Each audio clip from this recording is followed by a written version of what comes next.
Crypto currency پہ نا ہمیں بہت اکسایا گیا, مجھے تو بہت اکسایا گیا کہ کرپٹو کرنسی کے فضائل سناؤ تاکہ مسلمان تجارت میں آگے بڑھے.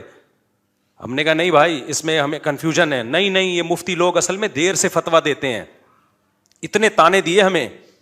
اصل میں یہ خود نہیں ہے نا, خود کا بزنس نہیں ہے نا کرپٹو کرنسی کا, اس لیے فتویٰ نہیں دے رہے. ہمیں بہت کہا گیا کہ اس پہ فتویٰ دو تاکہ مسلمان قوم اس کو جھونک دو کرپٹو کرنسی میں.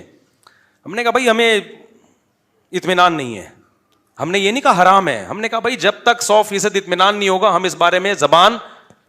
پھر لوگ کہتے ہیں ابے پہلے لاؤڈ اسپیکر کو حرام کہتے تھے, پھر لاؤڈ اسپیکر حلال کر دیا, پہلے ویڈیو نہیں بناتے تھے, پھر ویڈیو دیکھنا کل سارے کرپٹو کرنسی میں آ جائیں گے. میں نے کہا کسی سے پہلی بات تو یہ کہ لاؤڈ اسپیکر کو حرام علماء نے جو کہا تھا وہ اس بیس پہ نہیں کہا تھا کہ لاؤڈ اسپیکر بذات خود حرام ہے. جو لاؤڈ اسپیکر کے جو ماہرین ہیں نا وہی ایکسپلین ہی نہیں صحیح کر پا رہے تھے علماء کے سامنے.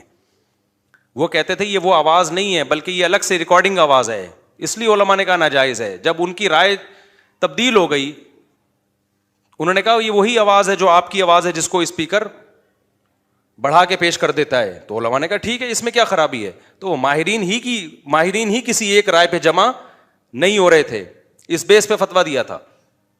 ہاں ویڈیو سی ڈی کو علماء حرام اس لیے کہتے رہے تھے کہ اس وقت اس کے پازیٹیو کام نہ ہونے کے برابر تھے, سارا نیگیٹو تھا, تو اس لیے تصویر والے پہلو کو علماء نے ترجیح دی تھی.